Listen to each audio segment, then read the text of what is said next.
The Overflow. The tabernacle did not afford sufficient space for the great multitude of people who gathered to worship in the afternoon.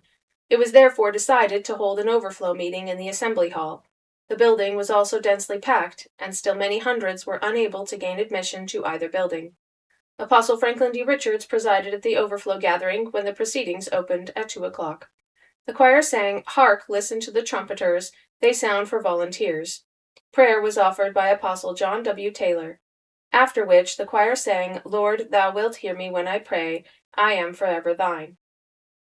Elder John Morgan was the first speaker. He said that it was with no small degree of pleasure that he mingled his voice in worship with his brethren. He loved to testify of the truthfulness of the everlasting gospel. When he considered that for 62 years the testimony of this gospel had been sounded in the ears of the human family in all parts of the earth, it was no longer a cause for wonder that so many people were gathered on such occasions as the present conference.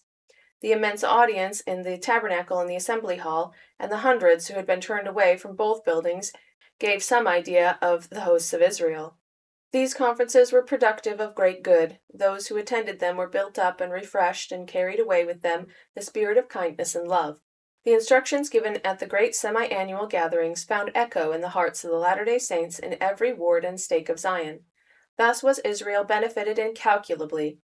When contemplating the rapid and wonderful growth of the Church during its 62 years of existence, we found much over which to marvel.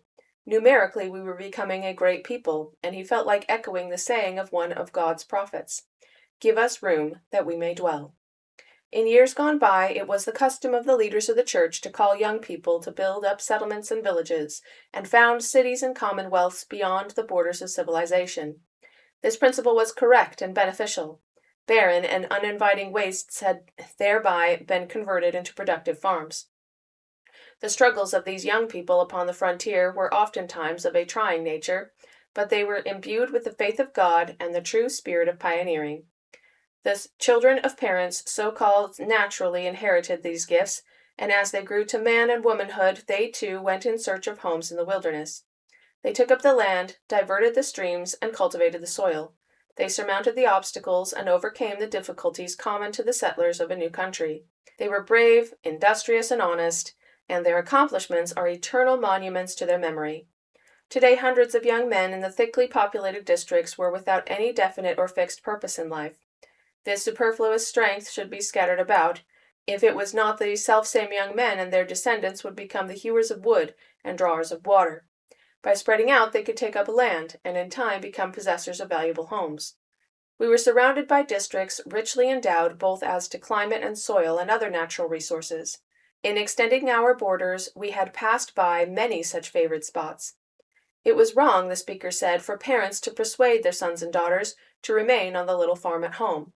They should be allowed and encouraged to extend the borders of Zion and acquire titles to land which would become inheritances of incalculable worth. In our remote settlements, the cry was for more strength. In surrounding states and territories, our people were sought after as peaceable and law-abiding citizens.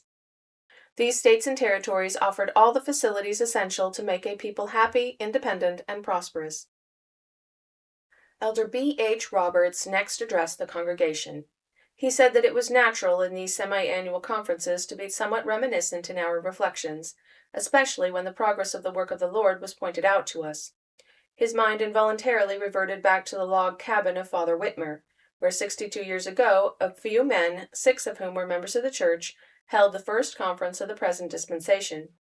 What a bold and remarkable prophet a man would have been esteemed on that occasion had he predicted that in a little more than half a century the church would grow to its present proportions, or if he had declared that a great tabernacle with a seating capacity of from 10,000 to 13,000 persons would be built in the Rocky Mountains, and that such a building would be wholly inadequate to accommodate the Latter-day Saints who should go to it to worship.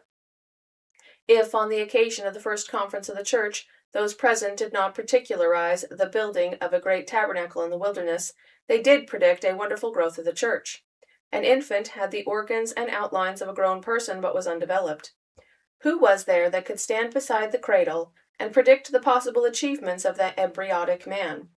Who was there that could predict with any degree of accuracy the growth and development of the church during the next 62 years?